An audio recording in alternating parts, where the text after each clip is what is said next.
It is another primetime matchup for the Seahawks as the Minnesota Vikings come to town for Sunday Night Football. Jen Mueller and John Boyle here with your key matchups. And John, let's start with this one. Dalvin Cook is the best running back in the league as far as numbers, and it's not just his rushing yards, it's the number of tackles he's broken. That's right, Jen. According to Pro Football Focus, he has forced 21 missed tackles this season, which has helped to allow him to rush for 424 yards, most in the NFL through 4 games. And this isn't volume stats here. He's averaging 5.7 yards a carry. On the other side of that, Seahawks haven't seen a lot of rushing attempts against him this year, in large part because they're playing from ahead a lot. But when teams do run it, they've been good at stopping the run, averaging just 3.4 yards a carry. That's the third best mark in the NFL. I have a hunch Seahawks are going to see a more committed rushing attack against Minnesota.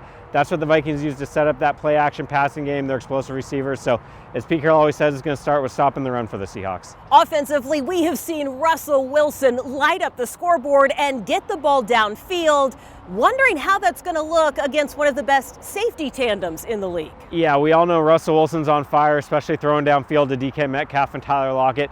Vikings are young at cornerback, so you might think there's opportunity there. However, they have one of the best safety duos in the NFL. Harrison Smith is a 5-time Pro Bowler, and Anthony Harris, in his first year as a starter last year, led the NFL in interceptions with 6. They've got a really dynamic duo down there, so yes, there could be some cornerbacks they want to take advantage of who are inexperienced, but if you try to go over the middle of the field, it's going to be tough to fool those safeties. Minnesota acquired Yannick Ngakoue in the offseason. It's going to be a battle between him and Dwayne Brown, and that's another matchup to watch. Yeah, Dwayne Brown is 35 years old, and he is still playing at an elite level, one of the best tackles in the NFL. And as Russell Wilson and the coaches keep saying, a big part of the Seahawks offense right now has been the improved pass protection. They're going to get tested against Ngakoue this week. He has 4 sacks this season, all of them coming in the last 3 games, including 2 last week.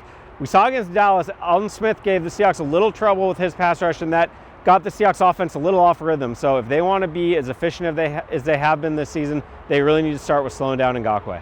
The Seahawks and the Vikings square off Sunday night. The Hawks looking to go 5-0 for the first time in franchise history. You can listen to that game on the Seahawks Radio Network and make sure you read everything John writes for Seahawks.com.